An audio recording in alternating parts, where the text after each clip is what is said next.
Welcome everyone to Big Monday and the ACC on ESPN. Tonight from Cameron Indoor Stadium in Durham, North Carolina, the 13th ranked Louisville Cardinals making their first appearance in this building as a member of the ACC. Their first time here in 33 years, in fact, as they take on the Duke Blue Devils, unranked for the second week in a row. Louisville at 8-2 in conference, now tied atop the ACC standings with North Carolina. Duke in the middle of the pack at 6-4. Hi everybody and welcome. Sean McDonough along with Jay Billis. Delighted to have you with us. Of course, if you're a college basketball fan, you know the big news lately involving Louisville. The announcement late last week that the school is imposing a one-year ban on itself for postseason play.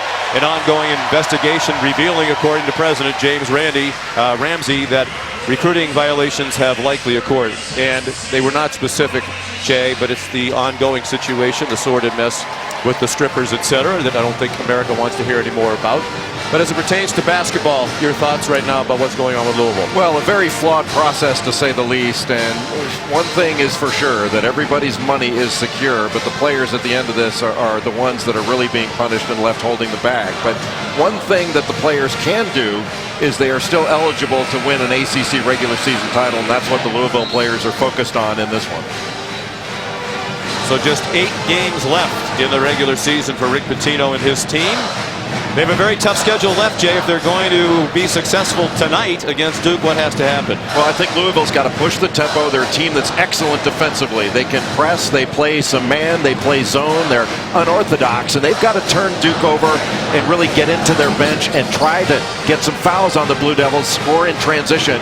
And I'll tell you, one thing they can do is they can get into shooters' legs by the end of the game. Rick Pitino's used a lot of different combinations this year, 10 different starting lineups. Tonight, Quentin Snyder, the point guard, with Shea Lewis, Damian Lee, the 2 fifth-year seniors. And for Duke, really a 6-man rotation with Emile Jefferson still out, Matt Jones, Derek Thornton, Grayson Allen, Brandon Ingram, and Marshall Plumlee. The lineups are brought to you by Centos. The officials are Roger Ayers with Michael Stevens and Michael Roberts. Best defensive team in the league, 4th in the country. Louisville giving up under 60 points per game against the top offensive team in the conference in Duke. Marshall Plumlee batted it out of bounds, and it'll be Louisville ball. Well, Louisville's top scorer is Damian Lee, who as a 5th-year transfer came from Drexel after graduating. He was one of the top scorers in the country playing for Bruiser Flint. He's got to be a primary concern to the Duke defense. Duke starting off in a 2-3 zone, and they're going to play a lot of zone in this one. They go underneath to Jalen Johnson, and he has the first bucket of the basketball game. Sophomore from Ypsilanti, Michigan, averaging under 6 points per game. And right away, Louisville is putting on full court pressure, and they're going to try to make Duke work for everything. And one thing Rick Pitino has always done, he's liked to press, not just to get turnovers, but to wear teams down. And when you have a short rotation, you can get into shooters' legs, and this is an excellent shooting Duke team. Derek Thornton, the miss, out of bounds. It'll be Duke ball. Rick Pitino had never been in the building until this morning for their shoot-around. It's his 1,000th game as a college head coach, and this is 31st year. The Hall of Famer, national championship winner, going through some tough times right now. Brandon Ingram, one of the best freshmen in the country, has the first Duke bucket. And Duke putting on a little pressure in the backcourt just to slow the advance, not necessarily to force a turnover. Duke going to man after that first possession. Quentin Snyder, Mike Krzyzewski, the Duke coach, told us before the game he's been very impressed about the way Snyder runs the Louisville team, 4th in the conference in assist-to-turnover ratio. Damian Lee, it wouldn't drop, and a one-handed rebound for Ingram. What a good player Brandon Ingram is. He's really playing the 4 spot for this Duke team after the injury to Emile Jefferson 9 games in. And there aren't that many players in the country that can claim to be better than Brandon Ingram, even though he's only a freshman. Louisville plays a lot of zone, and sometimes they match up out of it and they can go man after a certain point in the shot clock, and it can be really difficult to read. Well, that looked like a foul, my goodness. It was off the mark. Trey Lewis kicked it out. Lee, a good three-point shooter. Matt Jones guarding Lee just switched back off on him. Jones, the best defender on this Duke team, very versatile. Damian Lee, tough shot. Grayson Allen looks to push. Second leading scorer in the ACC at 21 a game. Only Cat Barber from NC State has scored more, and he's fouled. Trey Lewis called for his first. Mike Krzyzewski's won 89% of his games at Cameron Indoor Stadium in his 36 years at Duke. Tonight, coincidentally enough, is the 1,000th game in the history of this building. So it's career game number 1,000 for Rick Pitino and number 1,000 for this building. And Coach K said, I think I've been here for all of them. And how well has Grayson Allen played on this season? A guy who averaged 4 points a game last year. Now at the free throw line, he's had a spectacular season. Even better than his season average of 21 per game over the recent stretch. Woo! Jarring pick set in the backcourt by Chinanu Onuaku. Look out, Derek Thornton. Onuaku kicks it out to Snyder for three, a little bit long. Allen managed to tip it away to Ingram. Duke leading 4-2. Nearly 3 minutes in. Louisville has to really pay attention to three-point shooters in this. And anytime you get two guys on the ball, that's going to be a three-point shot. So if you overhelp and try to put two guys on the basketball, Duke is going to find open three-point shooters. Marshall Plumlee with the clock running out. Some nice moves along the baseline for his first bucket. And that is a move that Marshall Plumlee would not have been able to make last year. Now he catches it at the elbow. He could face up and drive. Not a threat to shoot it from there, but he can drive it. Trey Lewis missed a three. Duke won at Louisville last year. Louisville shot the ball very poorly. They're off to a slow start tonight as Allen makes a three and Rick Pitino calls timeout.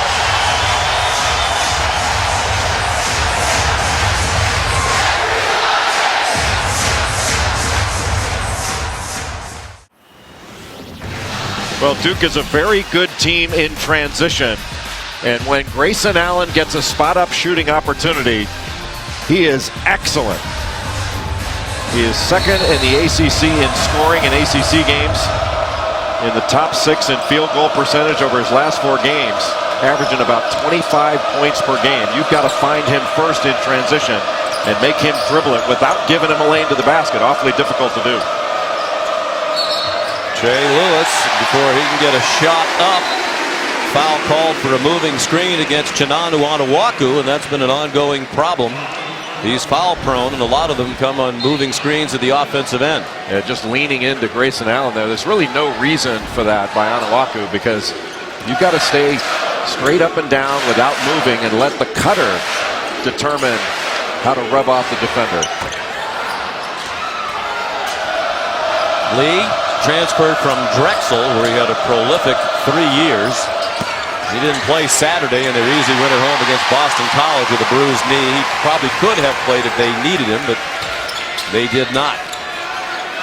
And one of the ways you can help your defense is by taking good shots, and Louisville has not taken the best shots they're capable of taking thus far in the game. Nice pass. Ingram to Plumlee.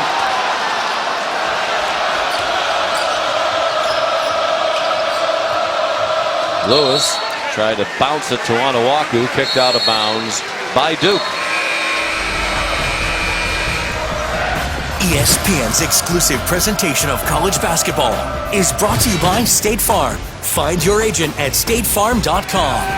And Verizon. Join a better network because better matters.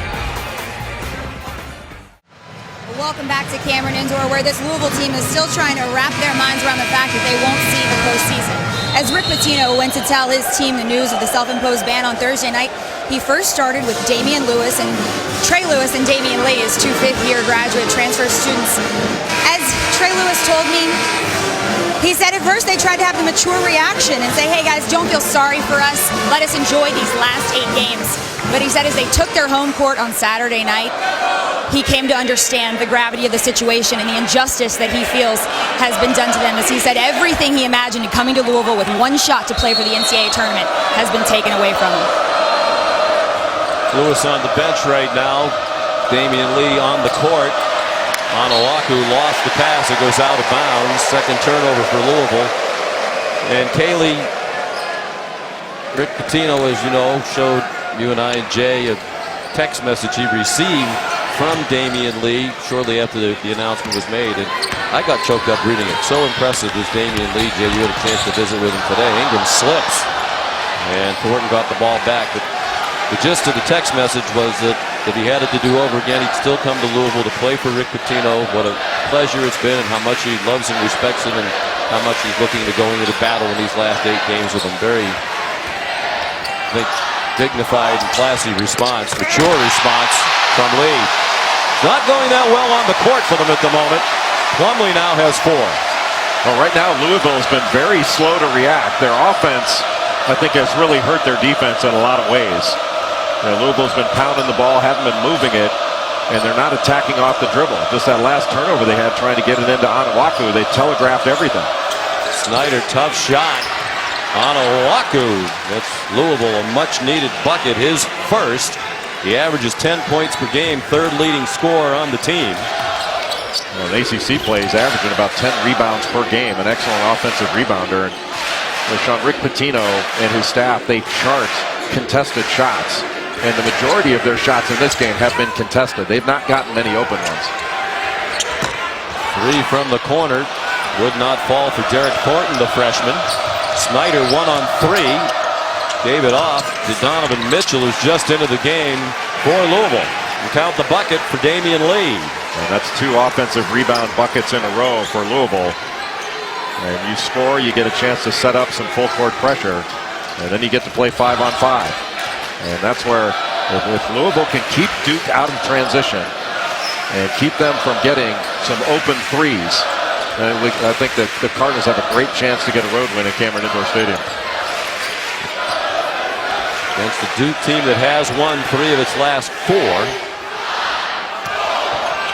But they played an easy schedule in that time. Thornton, boy, it's rare you get all the way to the bucket against Louisville that easily. Well, usually the floor is not that spread against them, but because Duke put so many shooters on the floor, that really stretches the defense. And it's difficult to help. The freshman Mitchell turned it over and then did a good job to knock down the pass. It wound up with Ingram. Plumlee, he was the last to touch. Louisville ball with 13 to go in the half. Rick Pitino pivoting to show his players, hey, you got to work on your passes. A lot of these turnovers, Duke has forced them, but that's not going to be good enough for Rick Pitino. He doesn't think it's been enough of a force that they should just succumb to that defense. And these 2 teams played last year in Louisville in mid-January. Duke won 63-52. After the fake, a good drive by Trey Lewis to score. In the meeting last year, Louisville shot 29.5% from the field for the game and 16% from three-point range, 4 for 25. Rick Pitino said we don't have to match them 3 for 3 tonight, but we can't trade 2s for 3s all night. We have to make our share of 3-point field goals. Well, really, they've just got to make sure that Duke doesn't go off from the 3-point line. Good defense. Ray Spalding, the freshman, in off the bench, and Rick Pitino raved this morning about him and his future, and it went out of bounds off Grayson Allen. Ray Spalding has got tremendous length and has a very good understanding of how to play. He's going to be an outstanding player. Jalen Johnson is starting, but Ray Spalding playing a lot of minutes and has played at a very high level. Lee drew the foul. He scored 1,531 points in just 3 years at Drexel. Matt Jones fouled him.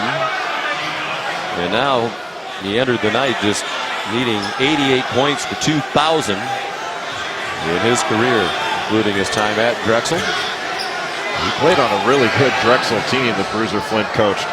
With Chris Fouch on that team, Franz Massenat. He got injured against Arizona and lost a season over it. 4th leading scorer in the nation last year. I know some, including our colleague Dan Dockich, have questioned if these graduate students who leave and go somewhere else owe more to the teams that they're leaving. Yeah, that's ridiculous. That's ridiculous.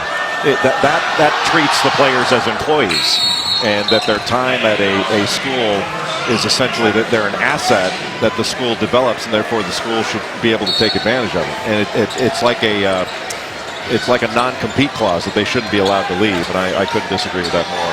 Well, I asked Rick Pitino about that this morning. Do you feel any guilt, if that's the right word? Nice pass and the dunk. Chase Jeter, the freshman off the bench, who's played sparingly of lately. And Rick Pitino, to finish the point, said no, because this is a good thing for Damian Lee. You know, he's getting much more exposure than he would if he's having a great experience. It's a shame he's not going to be able to play in the NCAA tournament. The NBA people, if anything, are more aware and more able to evaluate him playing against this kind of competition night in and night out. That's not to say that Rick doesn't know it's a good thing for Louisville, too, because it is. But it's a good thing for the young men. Well, plus, John, he graduated. Grayson Allen fouled, and a chance for 3 when we come back. Well, Grayson Allen has had a spectacular season. Gets the defense off balance with a shot fake and a great finish after the contact.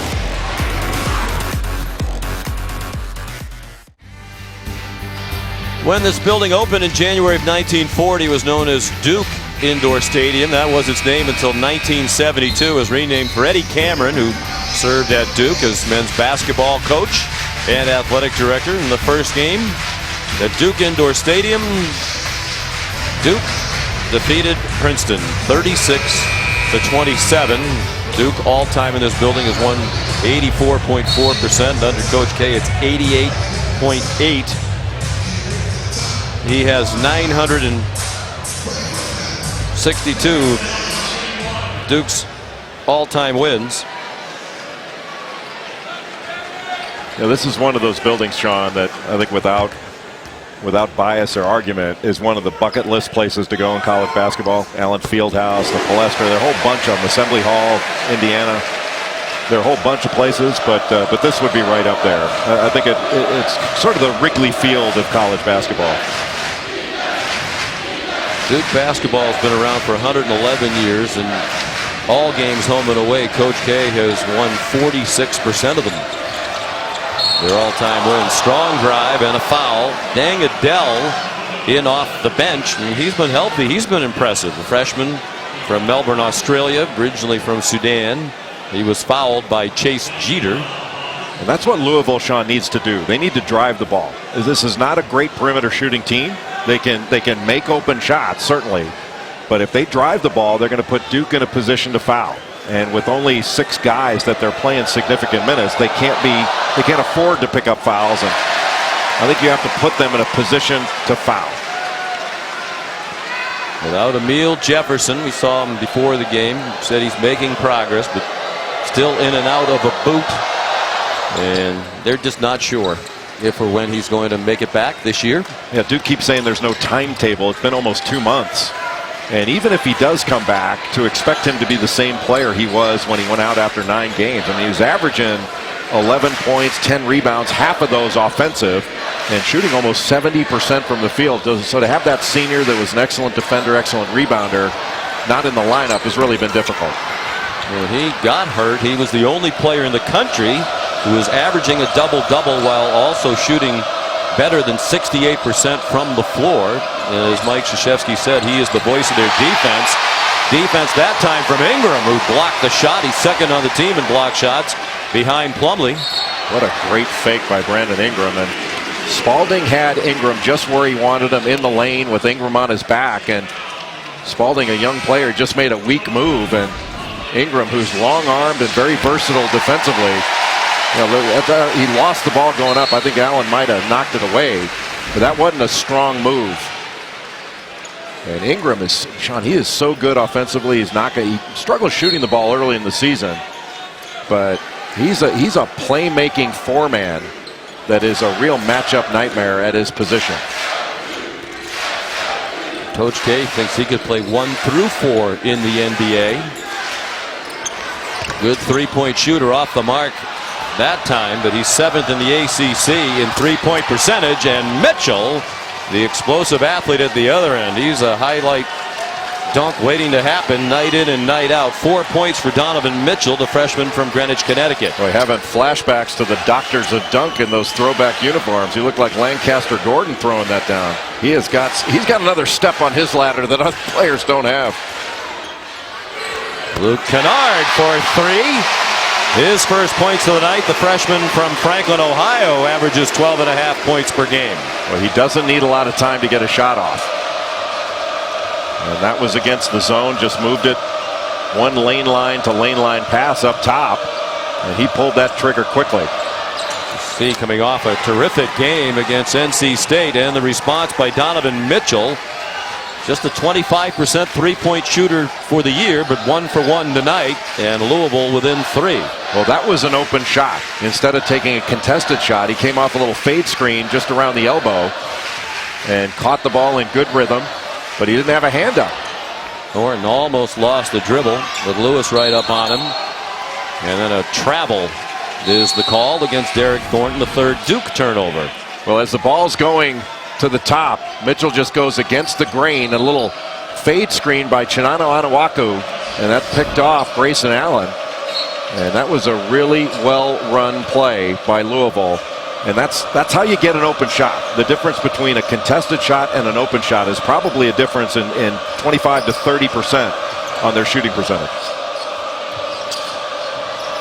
Anawaku goes inside. Lee missed it twice, and Plumlee pulled down the rebound. So you can see Louisville trying to post up different players and make Duke guard one-on-one in the post. Really one of the most difficult things to do.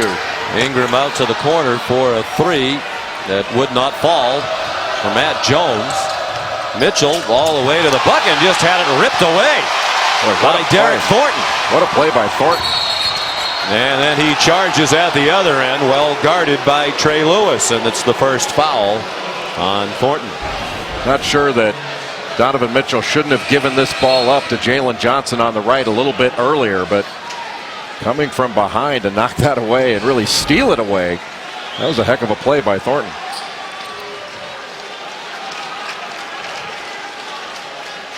You know, Louisville's way of playing in a game like this is kind of like body punches in a fight. You know, it's gonna take its toll more in the second half. And one thing that Rick Pitino has always liked to do is really get into the legs of shooters. You got great shooters, you make them guard, you make them get up and down the floor, and then at the end of the game, their legs are not going to be as fresh. Mitchell off the mark from three-point range, and Grayson Allen let it go out of bounds. Media timeout. Duke by 3. 7:55 to go in the first half in Durham.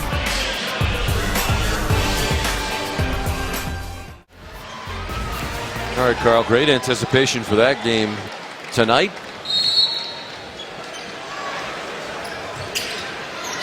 You know, thus far in the game, Sean, Louisville hadn't really put Duke in a position to pick up fouls. Duke's only got 3 team fouls, which for a team that is only playing 6 guys regularly, you know, they got to put Duke in a position to foul more, and they've got to attack more, in my judgment. Kennard blocked by Anawaku. The 6'10" big man well away from the bucket to block that one. Here's Cayley.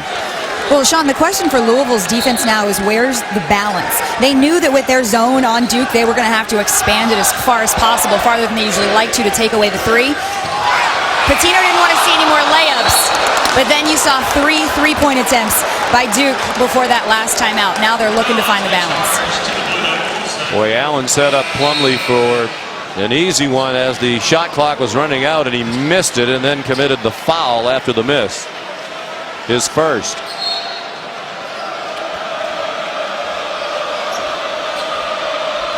Well, certainly Louisville is the deeper team, Jay. We talked a lot during the year without Jefferson. Duke essentially playing 6 men, although Chase Jeter has seen some minutes already here tonight. Lee's floater wouldn't go, nor would the tip by Jalen Johnson. And one of the challenges for Coach K has been managing minutes with the 6-man rotation, particularly in situations like this. Second game in 3 days for Duke. Well, they've had to switch some defenses up, and players have had to learn to play with fouls. You're not going to be able to go 40 minutes against really good teams without picking up some fouls here and there. Allen. A 3 for Grayson Allen, and he has 11 with 6.5 to go in the first half. One thing you cannot do, and it's hard to do, you can't go for those shot fakes. You fly on by. Grayson Allen is excellent with his feet set. He's pretty good off the dribble, and he's a good driver, but he is excellent with his feet set. It's a great combination as Lee scores on a nice cut. When you're Grayson Allen, you shoot more free throws than anybody in the league, and you're third in the conference in three-point field goal percentage. He is certainly not a one-dimensional offensive player. Duke tried to double the post there, and Damian Lee made a really nice cut to take advantage of it. Plumlee not really where he wants to be handling the ball and can't get rid of it fast enough to Ingram. Right down the lane for the dunk. Well, when you go for a steal, you had better get it. Louisville was in man-to-man on that possession and should have had that ball. They didn't, and Brandon Ingram able to take advantage of it. Ingram is so skilled.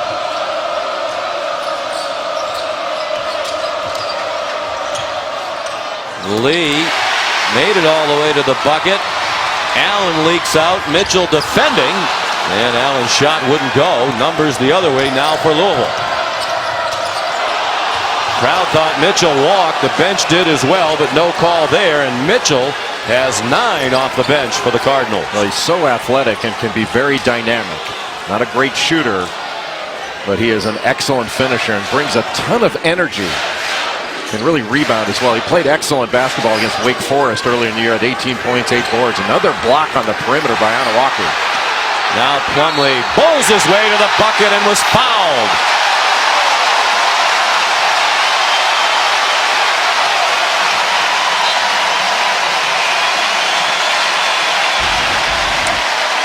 Marshall Plumlee is averaging about 10 rebounds a game in ACC play, over 4 of them on the offensive end.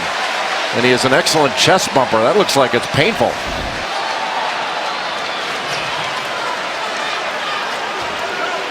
6 points, 5 rebounds for Plumlee.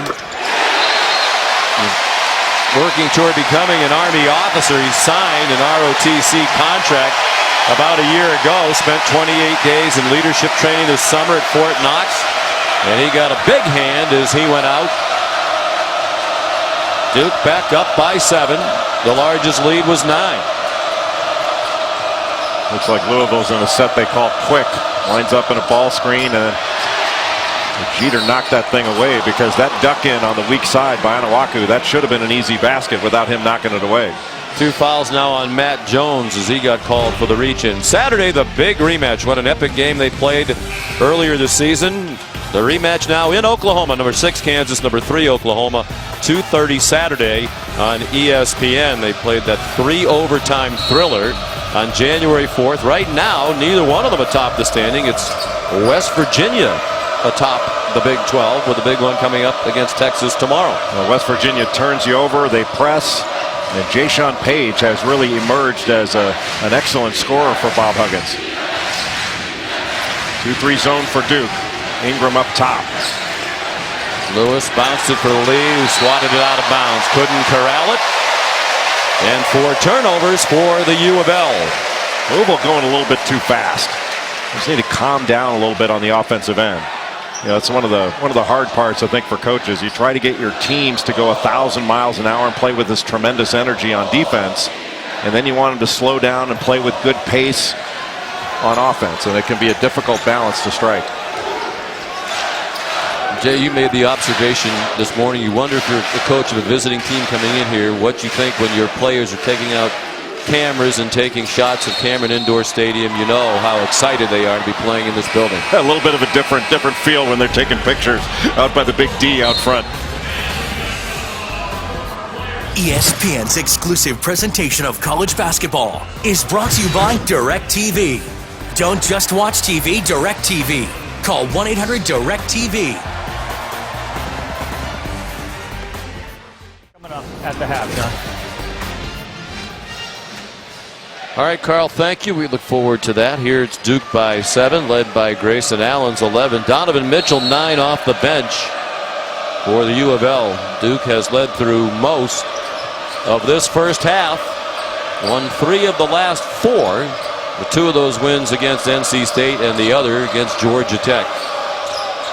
Big step up in the competition level against Louisville tonight. Lewis long. The shooting struggle continues for Louisville. But a lot of jump shots, and all 5 white shirts have been on the defensive glass. Not a lot of offensive rebounds for Louisville. Ingram, after he missed a 3. Louisville last to touch, says Roger Ayers.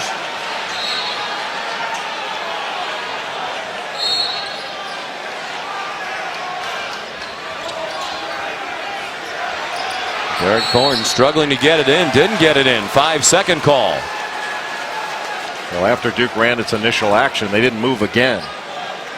And there was good pressure on the ball, and Derek Thornton didn't really have any choice. He had to try to get it to Chase Jeter. There was no room. Duke has turned it over 6 times. Texas and Oklahoma coming up next on Big Monday. Oklahoma now number 3, the new number 1 team in the country. The poll out today, Villanova. 3-point miss from the corner for Trey Lewis. Allen on a walk again, way out at the 3-point line, defending. And the ball, I believe, hit the shot clock. Well, that was a nice shot fake and drive, but Louisville recovered to put pressure on that shot. Rick Pitino asked you this morning, Jay, have you seen a team that you think is clearly better than just about anybody else? And you said no, and based on what's happened this year at the top of the poll, it looks to be true. 6 different teams now have been number 1 in the country in the AP poll this year, with Villanova's ascension today. It'll be Louisville ball. The crowd doesn't like the call. Plumlee the last to touch, apparently. Yeah, Villanova will not be the last number 1. And I think that's going to continue to be a bit of a revolving door going down the stretch. And that ball looked like it went off of Onuaku when it was knocked away, but Louisville keeps it. Bank shot wouldn't go for Quentin Snyder. Ingram kept it alive. And there is a Louisville foul.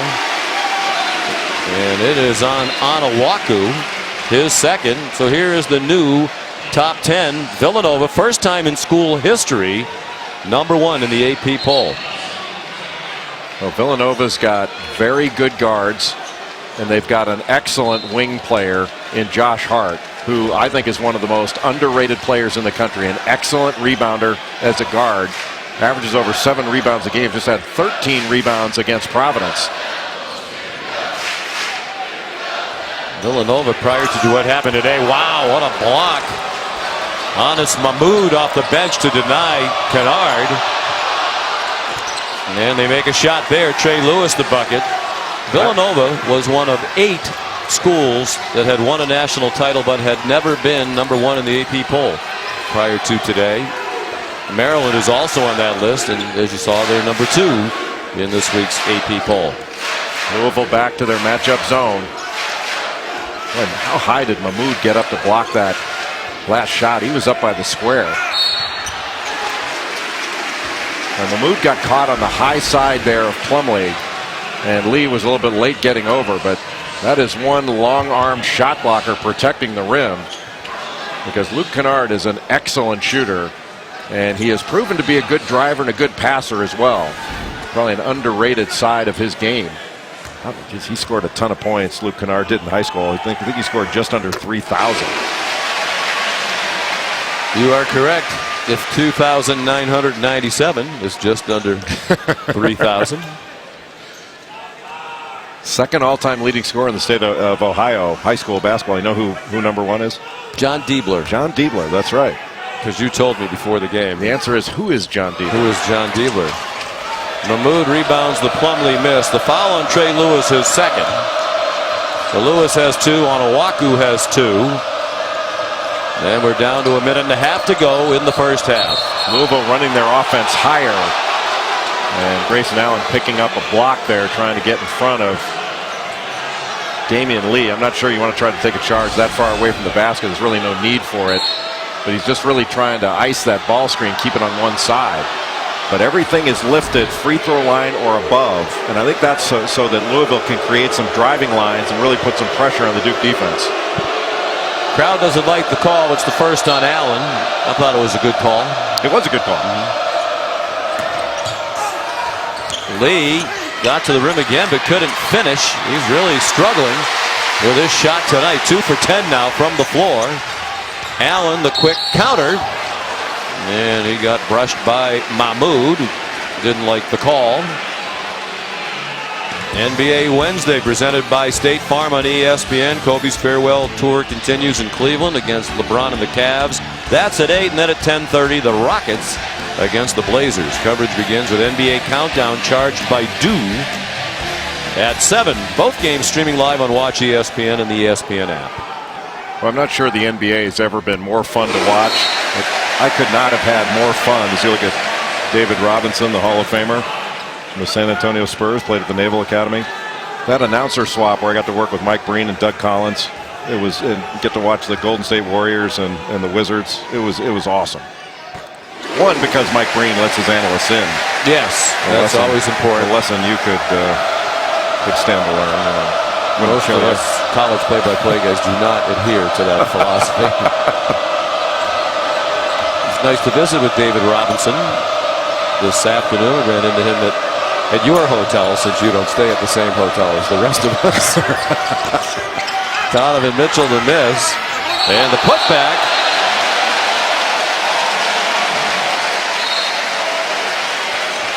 Basket interference. Matt Stockman was up there to put it back in. It looked like Jalen Johnson touched it up top. And it's too bad, because I think it might have been going in anyway. I think it was.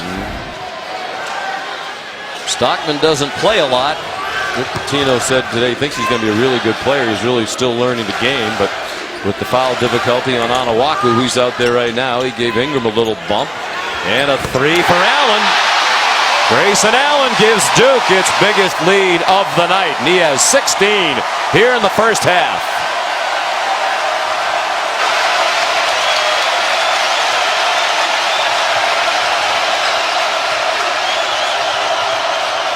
Snyder, tough pass and fielded well by Mitchell. Intended for Stockman, who acted as if he didn't think it was intended for him, but there was nobody there in the black uniforms of Louisville. 5 turnovers committed by Rick Pitino's team. Anytime there's a drive, Grayson Allen did a really good job of relocating into the field of vision of Brandon Ingram, going from the left wing to out top, and another catch and shoot opportunity for Grayson Allen. He does not miss those. What an outstanding offensive player he's become, and really works hard defensively as well. But he's right up there with anybody for ACC Player of the Year this year. But Grayson Allen was a McDonald's All-American. Didn't play a ton last year until he got toward the end of the season. Had a pretty good lineup ahead of him. But he went from averaging 4 points a game last year to, in ACC play, averaging about 21. And just having an excellent season. 24 points a game over his last 5. And both he and Marshall Plumlee have gotten off to a great start in this one. And that's really nothing new for Allen. He has accounted for just about 25% of all of their scoring this year. They've been much more reliant on the three-point shot since Emile Jefferson went out. About 25% of their points when they had Jefferson were coming from the three-point line. Now that number is almost 35% without Jefferson, and a lot of that coming from Allen. 3 for 3 from beyond the arc tonight. Coach K, a timeout. They can take the last shot of the half. Last shot of the half, and they get the ball to start the second half because they've got the arrow. And Louisville's defense has been pretty good, but their offense has really let them down in this first half. Just 24 points, shades of a year ago. And they shot 29.5% for the game in their loss to Duke. 6-0 run to end the half for Coach K's Blue Devils. Now the Jeep halftime report with Carl, Seth, and Jay. Welcome back to Big Monday. And the ACC on ESPN. Louisville begins the night tied with North Carolina for the lead atop the ACC standings. But right now they're down by 11 to Duke at the half here at Cameron. 1,000th game in building history. Sean McDonough, Jay Billis. Dreadful shooting performance for Louisville, and a nice performance from Grayson Allen and Marshall Plumlee for Duke. Well, you've come to expect that from Grayson Allen. He has had a spectacular season, but had 16 points in that first half. And actually, some of the poor offense by Louisville led to some good offense by Duke in transition, put Louisville's defense in a bad position. And it wasn't that Louisville's defense was so bad. Louisville defended fairly well in the first half. It's just their offense was bad. And Marshall Plumlee had 8 points in that first half, 5 rebounds. Did a good job of finishing plays, cleaning some things up around the basket, and really did a good job of protecting the paint. But in the second half, Louisville's going to have to attack more. They were able to only hang 6 fouls on Duke in that first half, in large measure because they settled for jump shots. Planning for success is brought to you by Northwestern Mutual. Grayson Allen picks up where he left off. 19 for Allen, 4 out of 5 from beyond the arc, and the largest lead of the night now for Duke, 14 points. And Allen able to get his feet set in that corner. And you want to make him put the ball on the deck. He's such a good driver. Seems like you try to keep him from driving, but he's so much better when he gets his feet set with a catch and shoot opportunity. Trey Lewis, the step back. His third bucket of the night for 6 points, and looked like Louisville might ratchet up the intensity with some pressure, but they drop back to half-court defense. Louisville in the zone. Brandon Ingram shoots over it. Jalen Johnson got there too late. 7 for the freshman from Kinston, North Carolina, Brandon Ingram, the preseason ACC freshman of the year. Johnson just got caught underneath the basket, basically over-rotated, and that was too long of a closeout. After the ball was reversed to Brandon Ingram. You got to close out that distance. That's not going to happen. Damian Lee fouled. Still can't get a shot to drop. 2 out of 10 from the floor in the first half. While we have a moment, let's check in with Kaylee Hartung. Well, guys, throughout that first half, the Louisville staff really wanted their defense moving quicker in transition. Instead, what they got, as you've noted, was their offense moving too fast. This staff really wanting them to not be missing those easy layups, the 6 or 7 that they missed in the first half. What they want to see more touches in the paint for Louisville's offense. On defense, they want to see their guys rotating out their shooters more. They say it's the second or the third pass by Duke that they're missing.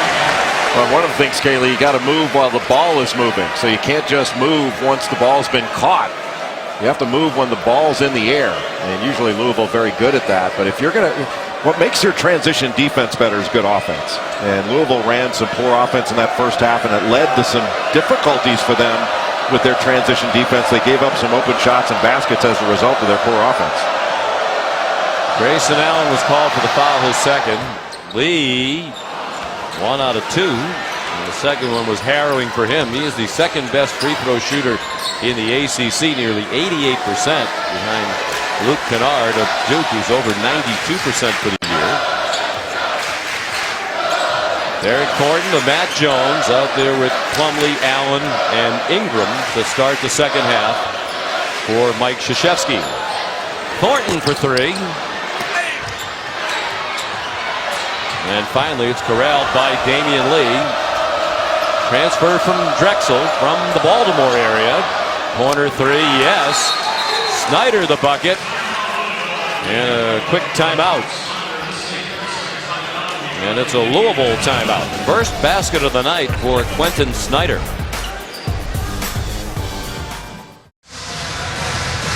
Sean McDonough, Jay Billis, Kaylee Hartung back at Cameron Indoor Stadium. 1,000th game in the history of this building. Duke with an 11-point lead. Nearly 2 minutes gone by in the second half. Full court pressure. Rick Pitino called timeout after a made Louisville basket to set up some defense, and they're bringing the pressure. They're basically face guarding and nobody on the ball.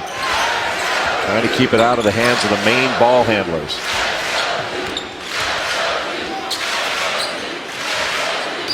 And Louisville going to stick with the matchup zone.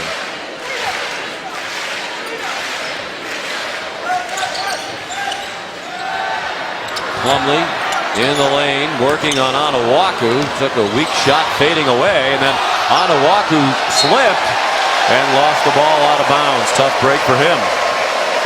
Yeah, he slipped and looked like he stepped on the baseline, and then ultimately the ball went out of bounds off him anyway. But Plumlee knocked the ball away. Well, he didn't step on the baseline, but the ball went out of bounds. And Plumlee just reaching in there after Onuaku grabbed that rebound.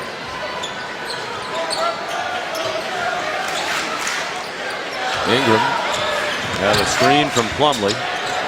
Three for Matt Jones out of the corner, the junior from DeSoto, Texas. Their team leader in three-point field goals made. That's his 55th of the year. Oh, another catch and shoot guard, but Jones had been 11 of his last 42 before that make over his last 5 games. Lob underneath. Onuaku missed the bunny, but there to follow is Ray Spalding, the freshman from Louisville, out of Trinity High School. His first basket of the game. He gives them 5.7 points per game. Duke's shooters have really stretched out this Louisville defense. That's going to open up some drives, and when you drive it, oftentimes you're going to get 2 playing the ball, and that's going to open up a 3-point shot, because Duke is expert at finding open 3-point shooters that are spotting up on the 3-point line. Allen, they need a shot with a shot clock at 3. Jones missed a 3. Plumlee the offensive rebound over Spalding. Spalding just he was trying to block out. He just didn't have the bulk to box out Plumlee, who's an excellent offensive rebounder. Spalding's 210. They list Plumlee at 250. He seems to be every bit of that. Ingram had an angle on Onuaku. Spalding over to help, and he wound up with the ball.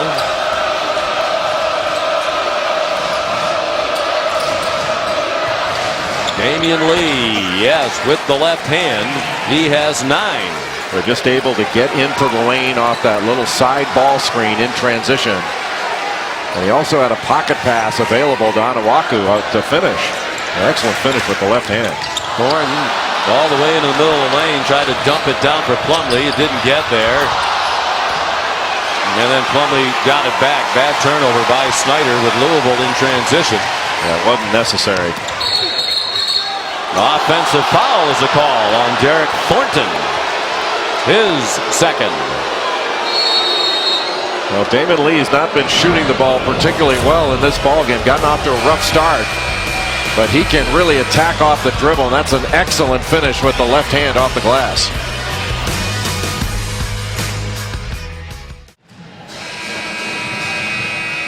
Here's a look at Joe Lunardi's latest ACC bracketology. North Carolina still a #1 seed in Joe's book. Syracuse, Florida State, and Clemson on the bubble, and of course Louisville with the self-imposed postseason ban.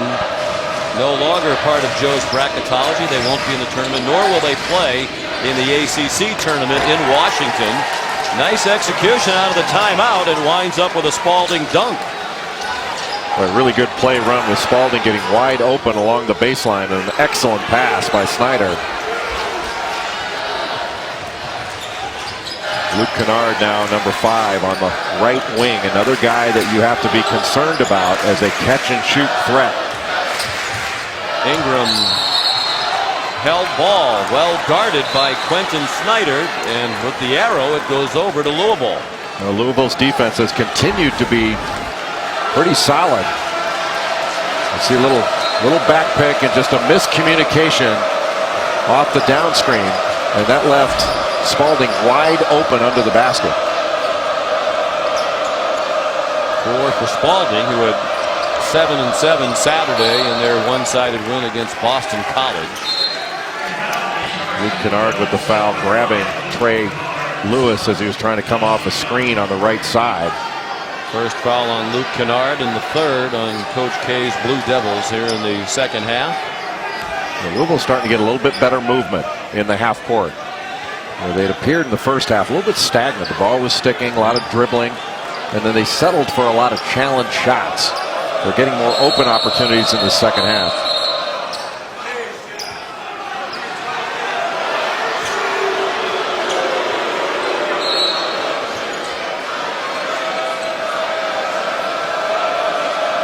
Trey Lewis to play it in. He's a graduate transfer from Cleveland State. Played 1 year actually at Penn State, then 2 at Cleveland State. Now at Louisville, Snyder, a big miss. They had a little momentum. Had it down to 8. Still 8 as Kennard drives and gets fouled by an airborne Quentin Snyder. His second and the first team foul against Louisville in the second half. When Duke has used fakes, they have gotten Louisville to leave the floor. That's an awfully difficult place to stop when you're trailing a driver. But Kennard has got such good scoring instincts. He can really shoot. He's left-handed, but a much better passer than he gets credit for. People talk about his shooting a lot, but he can drive it and pass it as well. Coming off a 26-point game against NC State. He had a 30-point game earlier this year against Notre Dame. His high, just the 7th Duke freshman to score 30 or more in a game. J.J. Redick did it twice.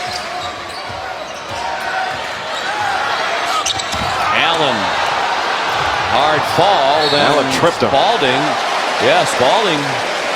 And Rick Pitino up off the bench saying he was tripped, but no call there. Spalding went down hard. I don't know if it was on purpose, but it was a trip.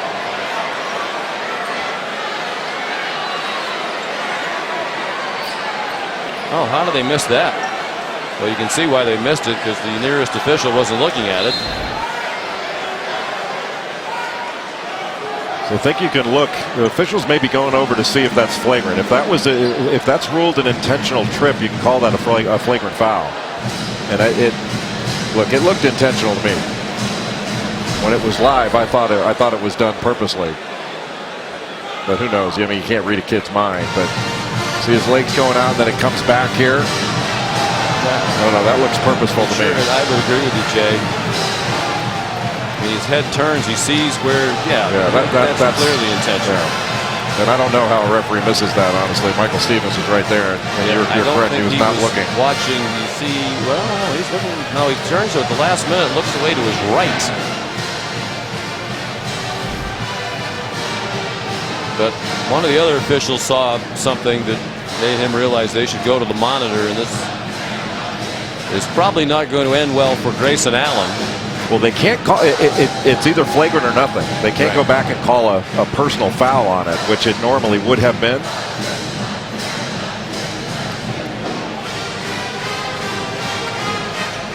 An odd situation. You don't see that very often. You saw a player from Oregon State earlier this year playing against Utah who tripped an official, and there's no question that was intentional, but totally different situation. And Oregon State suspended him for 4 games.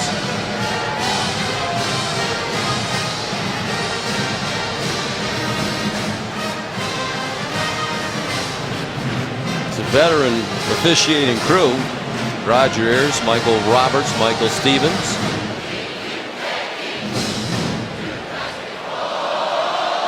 Ordinarily in a situation like this, the officials would come over to our position and tell us what's going on so we can tell you, but unless they can fly, they're not doing that. Fortunately, up here in the Crow's Nest, high atop Cameron Indoor Stadium, in the elevated sauna. It's too bad Duke doesn't make a little more money for being on TV. Maybe they could make the TV position a little bit better. Wah, there's the wine tonight without the cheese. It looks like they're calling a flagrant 1, but you can't tell from here. But the flagrant 1 will be 2 shots. And it's point. You'd think it would be Louisville's ball at point of interruption.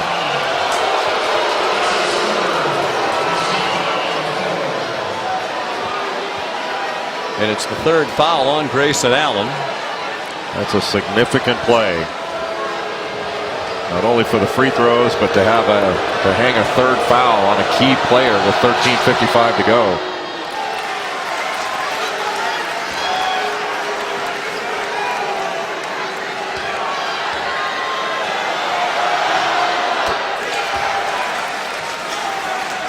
$8-0 run now for Louisville. Duke is scoreless over the last 3.5 minutes. I mean, that should be flagrant. And that's very dangerous to the person you're tripping, and you can hurt yourself doing that too. Yeah, it's just not a smart play. And right now, with a little bit of run and momentum going, if Louisville can get an open three right here, you think they'd want to take it.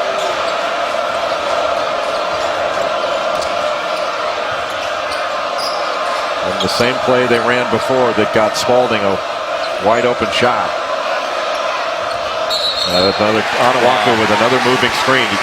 You could see it coming.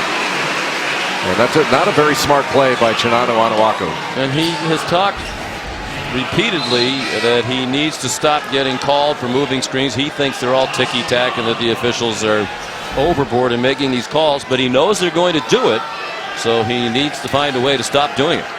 Well, the officials have been consistent in most of the games I've seen. I think most every official would have called that a moving screen. He's just got to come to a stop, and then the ball handler's got to wait for him to come to that stop. Can't take off too early. What a bad pass. Right into the lap of Spalding from Grayson Allen. And again, Jay, you wonder about fatigue for Duke. Both these teams played Saturday, but it was an easy win. And there's a three for Donovan Mitchell. And Louisville's a much deeper team, even with Onuaku on the bench with 3 fouls. 12 for Donovan Mitchell. 3-point game with 13 minutes to go. Well, Donovan Mitchell was wide open just off a simple little dribble handoff. And the handoff was a little pitch so that it was difficult to switch. Still in the zone for Louisville. Largest lead for Duke was 15 points. Donovan Mitchell called for the foul. Duke shot the ball well in spots in this game, but they still have to look to drive, even though they've been playing against the zone. You can still get driving opportunities. They played 7 men tonight, but just a few minutes from Chase Jeter. Good block by Anas Mahmoud. Leads to a break opportunity for Louisville. And the finish by Trey Lewis. It's a 1-point game. 13 straight points for Louisville. Well, Mahmoud switched out onto Grayson Allen. And Allen, instead of going into his body on a drive, tried to avoid the blocked shot. And that's going to open things up for a shot blocker. You have to take away space. And Mahmoud has had a big impact on this game on the defensive end. That could be 3 blocks he's got in this one. But you try to avoid a block shot, you are helping out a shot blocker. And that led to some transition offense for Louisville, and the Cards are back in it.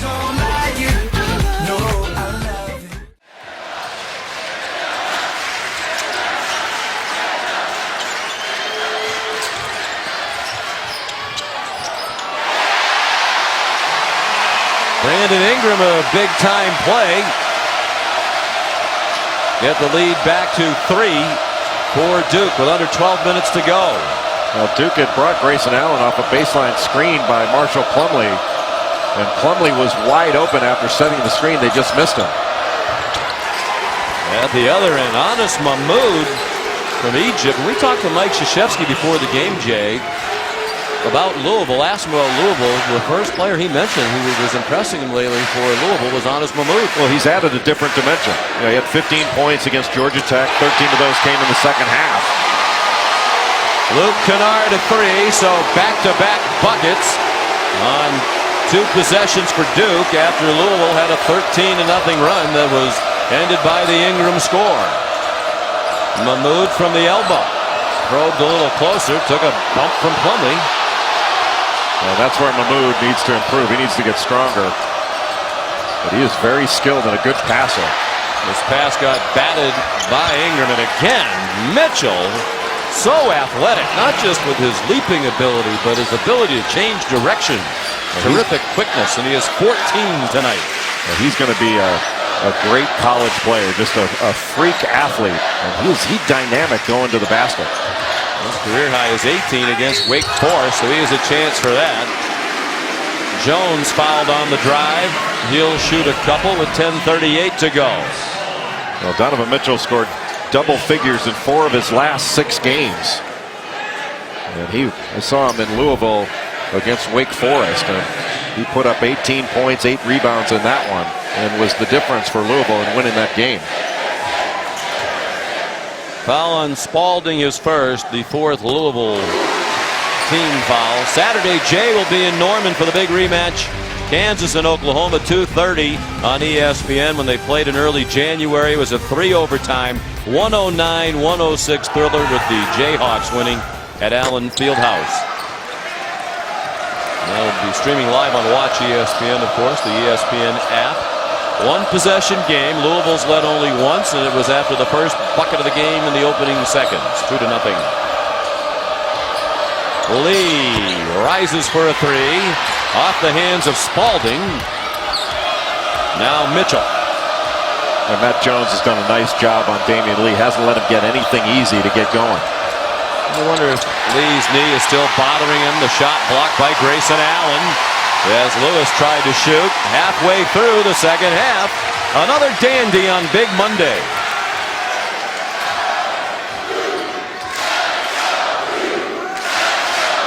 Louisville looks like they're a little man-to-man. Duke in a 1-4 set. Kennard turned the corner with help from a Plumlee screen. Looked like the ball got knocked out of his hand and wound up in the bucket.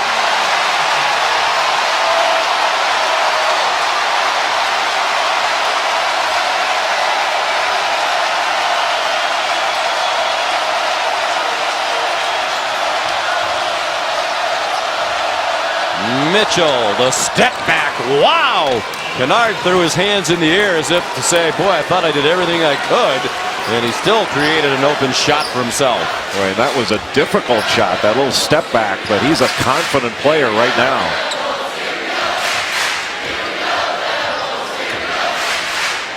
Three-point Duke lead with 9 minutes to go. Ingram off an Allen feed. Yes, for 3.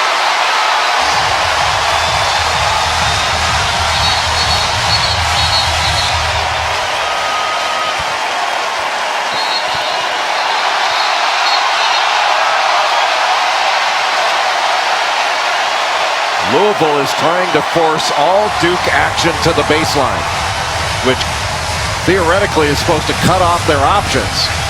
And this drive to the baseline opened up a pass to Brandon Ingram up top, and Rick Pitino is probably telling his team, hey, somebody's got to get a deflection, get a hand on that one. And Kennard just losing control of the ball. But when you're a good shooter, you get those rolls.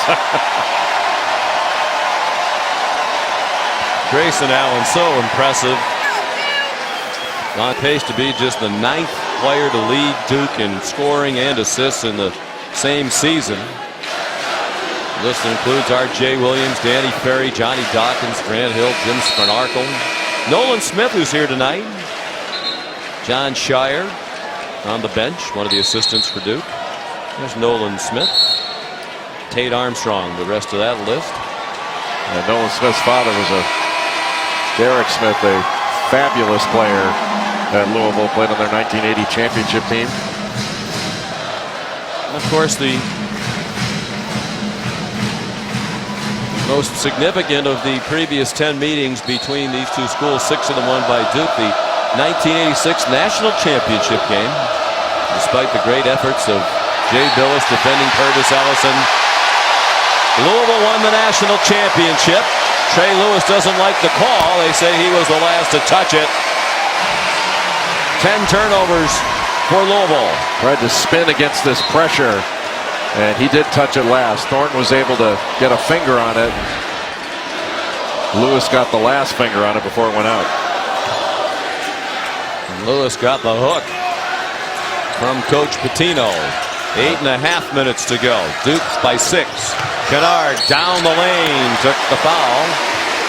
Duke is that's on Onawaku, and it's his 4th. Duke is just spreading out Louisville and taking them off the dribble.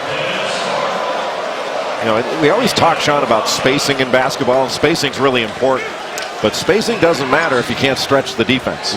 And when you can shoot it at 4 different spots from the perimeter like Duke can, you can really stretch out a defense. Wow. Leading free throw shooter in the country, Luke Kennard, 92.2%. That is just his 7th miss of the season in 78 attempts. He leads the country. 1 out of 2 there.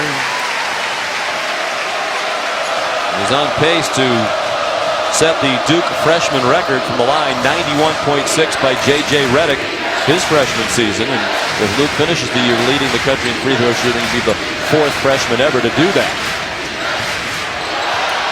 Out of bounds off the foot of Thornton or Kennard after Lewis lost control of the dribble. The officials conferring perhaps about a reset of the clock. They seem to be looking at the clock, and now Roger Ayers is coming over to the table.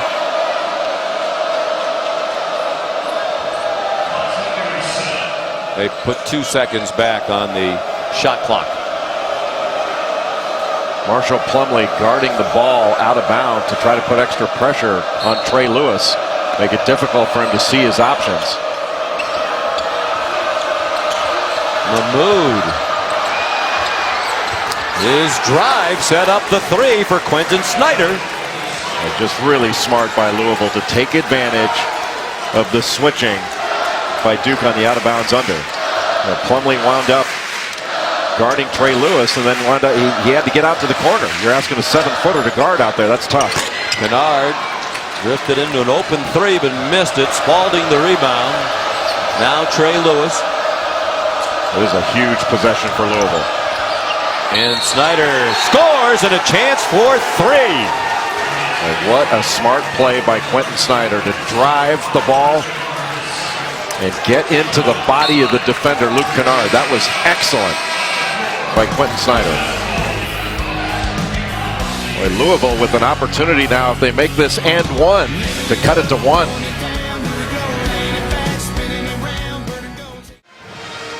Rick Pitino's team has rallied from 15 back. Jay, I never thought I would say on national TV that Rick Pitino is not even the most intense coach on his own coaching staff, but it isn't even close. There's Ray Ganong, their strength and conditioning coach. He's been at the U of L for 31 years. Former football player in Miami for Howard Schnellenberger. He's in charge, as you can see, among many things, of the chairs they use during the timeouts. Well, we were in Puerto Rico last year, and he was taking laps around the gym during the workout. And when I saw him, I said to Dan Schulman at the time, "I'll bet you that's the strength coach." But Ray is really intense and does a great job. Sure does. He looks like he could still play fullback for Coach Schnellenberger. Well, if they were casting a strength coach in Hollywood, he'd get the role every single time. Some of the other members of the staff have videos of Ray on their phone from action during the game. Rick Pitino said in one game not too long ago he was emphasizing blocking out during a timeout. You got to block out, block out. And they said Ray used the phrase block out about 2,000 times the rest of the game, to the point where the other guys are sitting around the bench said, "Okay, Ray, I think they have the message now." Well, they've certainly gotten the message in the second half on the offensive end. Louisville 12 of 16 from the field in the second half. That's 75% after shooting just over 30% in the first half. Got a switch. Kennard travels. Give credit to Mahmoud there. He switched off on Kennard and just stayed between him and the basket and made it awfully difficult if Kennard wanted to try to shoot over the top of the long arm 7-footer.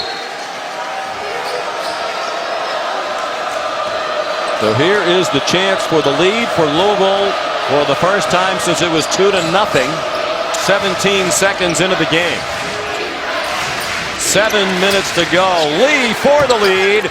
Well off. Mahmoud got a hand on it and could not corral it. Mahmoud still out there with Onuaku on the bench. Onuaku picked up 4 fouls in just 22 minutes of action for Louisville tonight. Louisville not sure what they're in. Could be in man-to-man. Ingram fouled. Boy, from here it looked like the ball was coming out of his possession, but apparently it was knocked out by a foul, and it's on Snyder, his 3rd. He got hit in the face. I'm not sure on that last Louisville possession, Sean, that was the best shot Louisville could have gotten. You know, Damian Lee's been struggling from the perimeter and took a challenge 3 after just 1 pass. Really didn't make the defense work at all. Ingram makes the free throw. An improving free throw shooter as the year's gone along. 67% entering tonight, but he had made 15 of his last 17. And right on cue, 1 out of 2. Lewis did a great job to keep it alive. That was not an easy ball to corral. 2 to tie, 3-4 the lead for Louisville. Good defense by Allen on Lewis, and Louisville restarts the offense. Well, that was an excellent job by Allen to cut off that drive without fouling. That is not easy to do. Snyder in a circle. Count it. They're tied.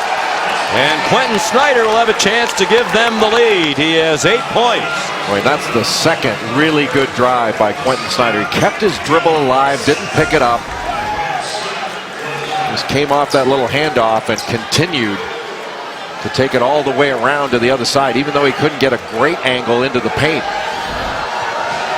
Third foul on Thornton. 6 team fouls on Duke, so the next foul on Duke and both teams will be over the limit. With Snyder improved from last year to this. Last year he was not a great shooter, but really improved. Oh, another turnover. Wow. Boy, full court pressure, they just throw it away. And again, Jay, even if it's psychological, you wonder about fatigue with Duke. This very short bench, second game in 3 days, and Coach K talks openly about managing minutes. Boy, Lewis dribbled into a problem. Plumlee wound up taking it away. That's multiple times now that Lewis has tried to cross over, taking the ball through an awful lot of traffic, and he's lost it 2-3 times. And Louisville has the lead despite it hasn't been a great night for Lee or Lewis. Allen, tough shot. Mahmoud takes it down, the 7-footer. So that's where I think Allen wants to look to pass. That looked a lot like some of the drives that he made against Kentucky early on in the season against in Chicago at the Champions Classic, where he was driving hoping something was going to happen instead of making it happen. Nice pass by Mahmoud, and Snyder missed the open 3 in the corner. The rebound controlled by Brandon Ingram. 6'9" and 190 pounds. And 2 long-rangey athletes going after that rebound, and Brandon Ingram just a little bit longer than Ray Spalding.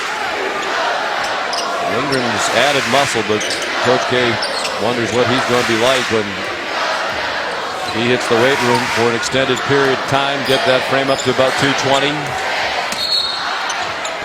A lot of hands on the driver, and Spalding is called for the foul. They're over the limit. It'll be a 1-and-1. 2 fouls on Spalding. After tonight's Big 12 battle, right after our game, Texas and Oklahoma. Stick around for SportsCenter at night with John Anderson and Nicole Briscoe. All the highlights from college basketball, the NBA, the NHL, and one of my favorite events of the year, the Beanpot Hockey Championship at the Garden in Boston, BC and BU. I know you know at least one thing about the Beanpot. I know who the BU coach is. Show off to America. David Quinn. David Quinn, that is correct. Outstanding coach of the Boston University Hockey Terriers. Annual tournament, the first 2 Monday nights in Boston for the bragging rights. BC and BU in the final. Harvard and Northeastern, the other 2 schools. Ingram had a chance to put them on top. He tied it at the line. 4:40 to go. Rick Pitino's team at 8-2 in the league, tied with North Carolina atop the ACC. This would be a huge win. Matt Jones still on Damian Lee. Good pass. And Spalding, no. Mahmoud tried to tip it, but Ingram ripped it down. 7 boards for Ingram. How about that rebound by Ingram? Brought that thing down with 2 hands. That was at the rim, if not higher. Thornton down the lane, threw it out to Jones. Jones, a little stop and go, and freed him up for a layup. He has 6.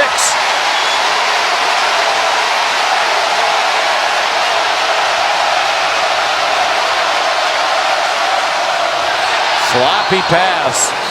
Lee to the wing, just floated it out there, and great effort by Grayson Allen. He almost picked it off. Boy, this game has been very emotional coming down the stretch, and Matt Jones, boy, after that great shot fake and hesitation move, the emotion seems to be on Duke's side right now.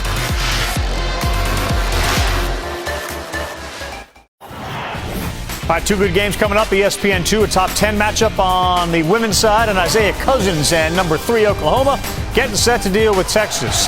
Connecticut's going to end South Carolina's unbeaten streak. They're up 15 with 1 minute to go. All right, Carl, thank you. Here we have a 2-point game. Duke with the lead, under 4 minutes to go. Spalding, yes, around the rim and in for Spalding. Louisville shot 31% from the floor in the first half, and they're at 66.7 here in the second half. Well, that was a great duck in right in front of Brandon Ingram by Ray Spalding. He's got 8 points in this ball game to go along with 5 rebounds. Another switch with Mahmoud on Allen. And Allen has been really quiet. He hasn't hit a bucket since that opening play of the second half. There's 1 for 4 in the second half, right on cue. 1 for 5. Plumlee the rebound, and he was fouled. Going on Snyder. There was also a Cardinal down around the feet of Plumlee, who might have been called for the foul had it not gone to Snyder. You can see that Spalding just ducking right in front of Brandon Ingram, who wasn't playing on the line, up the line. You know, sometimes it's hard for freshmen. You got to play your man before he gets the ball, not after he gets it. The reason Snyder upset, that's his 4th foul. There's the improved shooting on both sides. It's a bit of a rock fight in the first half. Grayson Allen was upset after that shot. I couldn't tell whether he's mad because he missed it or mad because he got hit. But he was down on the floor and not happy at all. A little conversation with the official. 1-1 for Plumlee, 59% for the year. Swish is the first one. 7-footer. Now a graduate student here at Duke. He's really done a nice job all season long for Duke, especially since Emil Jefferson's gone out, when he's at times been all by himself on the glass. 10 points. Jefferson on the bench, joining the Cameron Crazies. Duke trying to win the 1,000th game played all time in this building. Louisville trying to win the 1,000th game coached in college by Rick Pitino. Lee, another strong drive. Boy, he is authoritative going to that left hand around the rim, and the foul on Brandon Ingram is his first.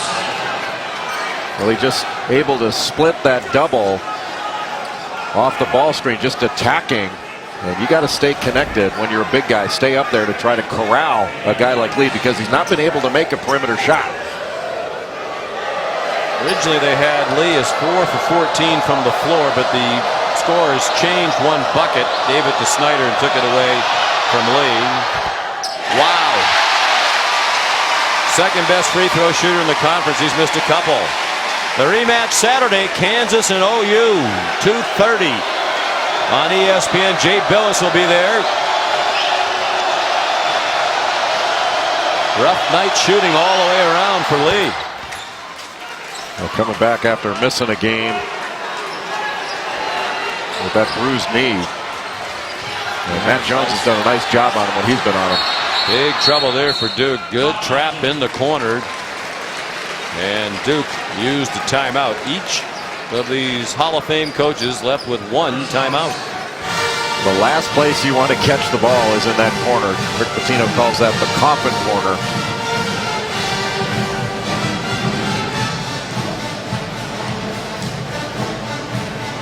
Let's take a look at tonight's Wendy's Wooden Watch. We have a couple on the midseason top 25 watch list as they pared it down to 25. Damian Lee and Grayson Allen. Been a rough night all night for Lee. Allen had a terrific first half. You know, Allen's been very good all season long. Had 16 points in the first half. Hit his first shot on the first play of the second half on a 3 in the corner. But on his drives, he's had some times when Anas Mahmoud has switched off on him. He's not been able to get anything to go. And he may want to look to drive and kick. Louisville bringing pressure again. They have 1 timeout. They get it in. Plumlee got caught hurt the there. return pass and looked down to make sure his heels weren't still on the baseline or sideline. He's trying to spread the floor, get into some ball screen action. Ingram took a hit from Anas Mahmoud. 3 fouls on Mahmoud, so the foul difficulty piling up for Louisville. Duke's had some success when they've driven the ball of using a little hesitation move. Brandon Ingram used it right there. You saw Matt Jones do it on a drive just before. That hesitation move has created a little bit of space, allowed them to draw a couple fouls. 10 team fouls on Louisville, so Duke will shoot 2 the rest of the way. They've made, entering tonight, 420 free throws, and you can add 14 more to that tonight. That's 8th most among all major conference teams. They get to the line a lot, and they make a high percentage. And the lead is 3 as we approach 2.5 minutes to go. Texas and Oklahoma coming up next on Big Monday.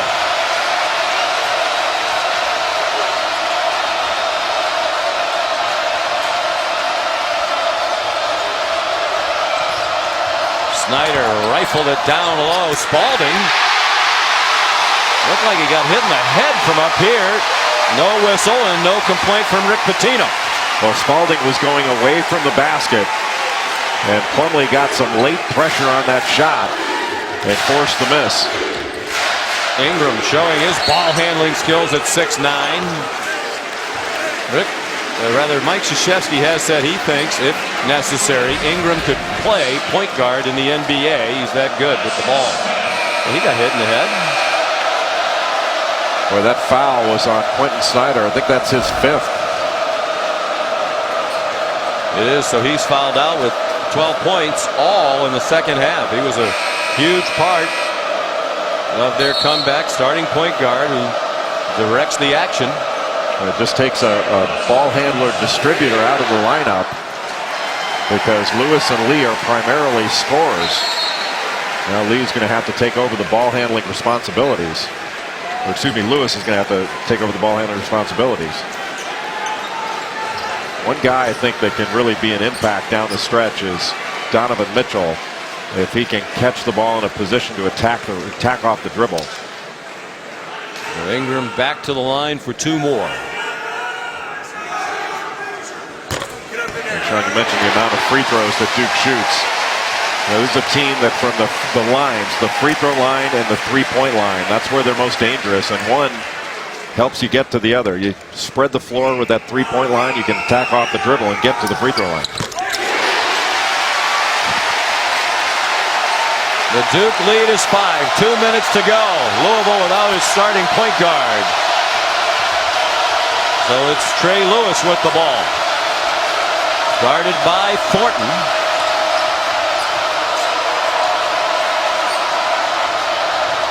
Mitchell. Got fouled by Plumlee. Foul called by Plumlee on the drive.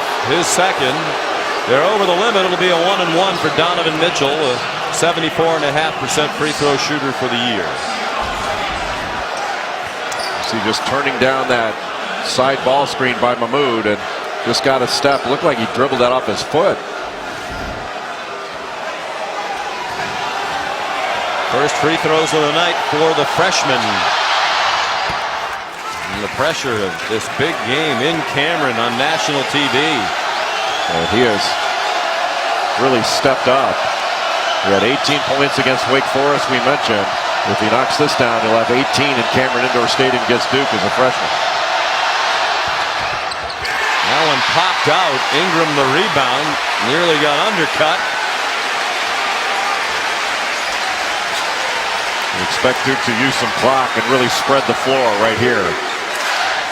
Ultimately, you're going to see him try to get a matchup that they can drive.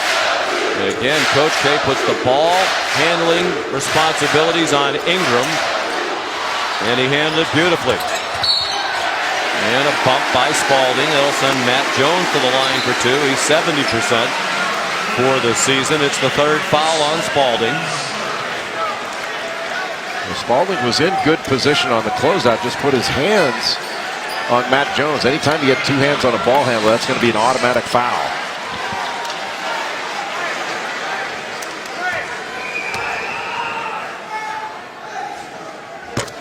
Jones has had quite a night defensively, having to guard Damian Lee basically the whole game, and that may be his greatest value as a player, is his versatility defensively. He actually guarded Frank Kaminsky for a period in the NCAA championship game last year.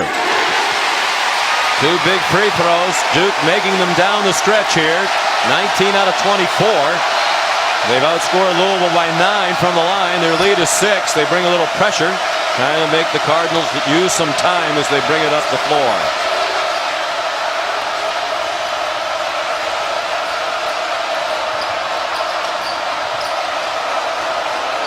Lee, tough three, no. Just hasn't been his night. Ingram, the big rebound, 1 minute to go. Duke by 6.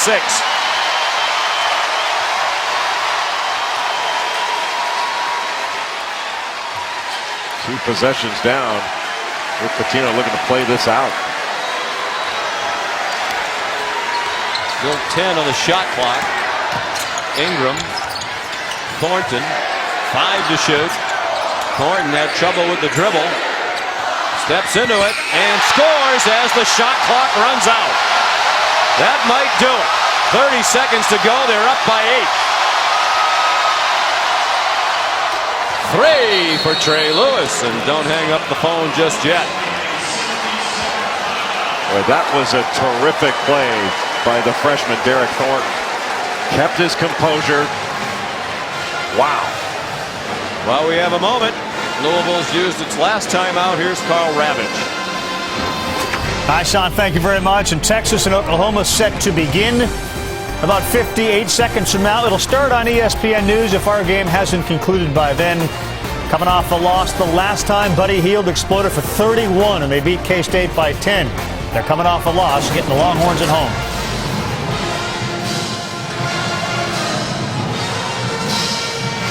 And it's a Longhorn team that is playing quite well lately.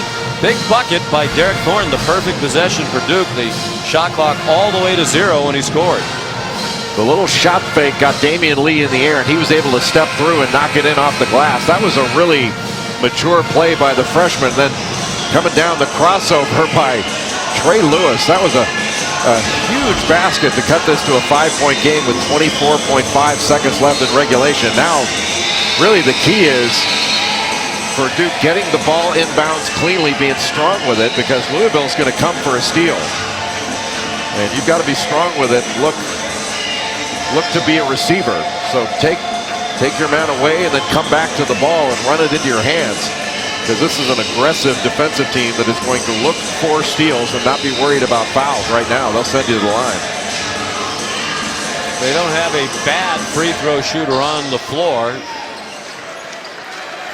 They'd love to get it to Kennard. He's 90+%. Allen's high 80s.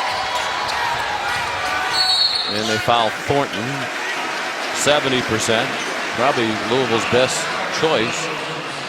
Ingram's percentage a little bit lower, but he's made 6 out of 8 tonight. Duke has hit its last 8 free throws to maintain this 5-point lead. Well, Thornton's up at 70% on the season, but in ACC games he's only shot 54%. He started the last 2 games. He should really be a senior in high school. He reclassed to come into college early, but he's still a really young player. And Tyus Jones decided to go to the NBA. They had a need for Thornton. Where would they be without him, given the numbers are already low? You know, the numbers are low, but the 6 guys they're playing are talented. And the 7th, Chase Jeter, was one of the top recruits in the country last year. Still finding his way as a college player. Both teams with difficult upcoming schedules. Duke next in action against Virginia Saturday. They go to Carolina and Louisville. Florida State's above 500 in the league, and going to Pittsburgh is no fun. That's a great city. I don't mean that to play Pittsburgh. You mean to go to the Pete? And Rick Pitino was talking about how tough their schedule is with an eye toward winning the league. They were tied with North Carolina starting the night atop the ACC. Still have to go to Notre Dame, Pittsburgh, and Miami. Wait, Notre Dame coming off that win Saturday against North Carolina, a team that can really score efficiently. And Demetrius Jackson, one of the best guards in the country. So 2 shots for Thornton, his first trips to the line tonight, and the streak is over at 8.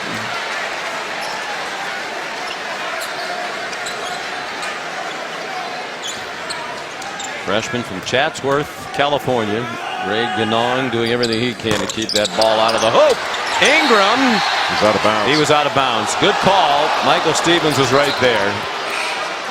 He clanged it off the Louisville player, but he was standing on the line when he did it.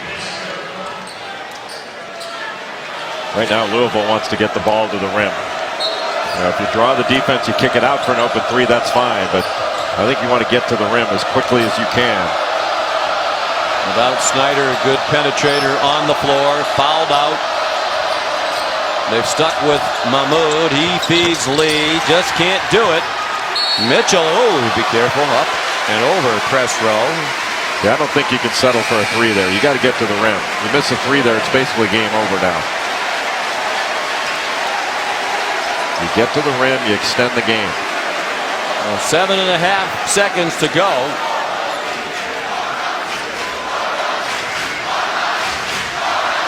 If Duke can hang on and win this, what a win this would be for a team that has not, in conference play, beaten a team that has a winning record in league play. I mean, the last time Duke's beaten a team that's got a winning conference record was Long Beach State in December. That was December 30th.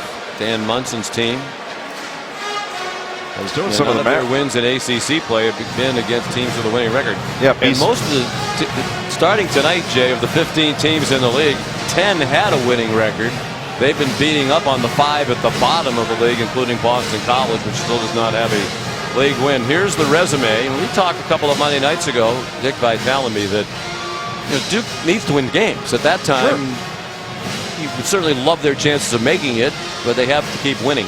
Yeah, they're going to make the tournament. I really believe that. But you can't pass up winning opportunities, because to this point of the 10 games that they've played in conference, the 6 games they've won have been against Boston College, Wake Forest. They won at Virginia Tech, and they beat NC State twice. Then won on the road at Georgia Tech. And those teams combined are 10-43 in league play. It's not that those wins are insignificant, but when you start looking at how the committee looks at them, it's not a done deal that a 6-4 team is in the tournament. Right. Now, I think they'll make it, but you win a game like this, and win a couple more that are in this gauntlet of games they've got coming up, and then you're comfortably in. And of course, it means nothing for Louisville. Their resume no longer important. They'll end their season at the end of the regular season.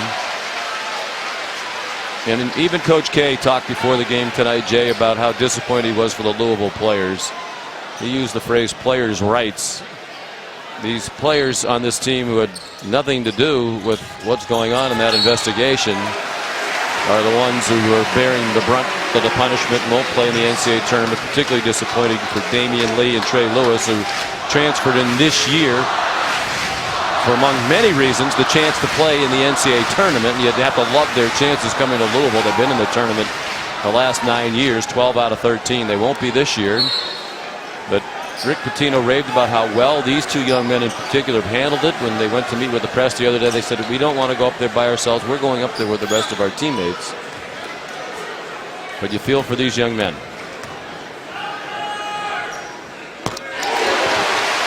Kennard. That puts Kennard into double figures now. This was a win that was gutted out in the second half because Louisville made quite a charge. With about 7 minutes to go, if you had to choose, you would have thought Louisville was going to win the game the way it had turned. Spalding at the buzzer can't get it to go. And Mike Krzyzewski and the Duke Blue Devils win the 1,000th game played in Cameron Indoor Stadium and deny Rick Pitino a win in his 1,000th game as a college coach. So long from Durham. Now let's send you to Brent Musburger and Fran Fraschilla.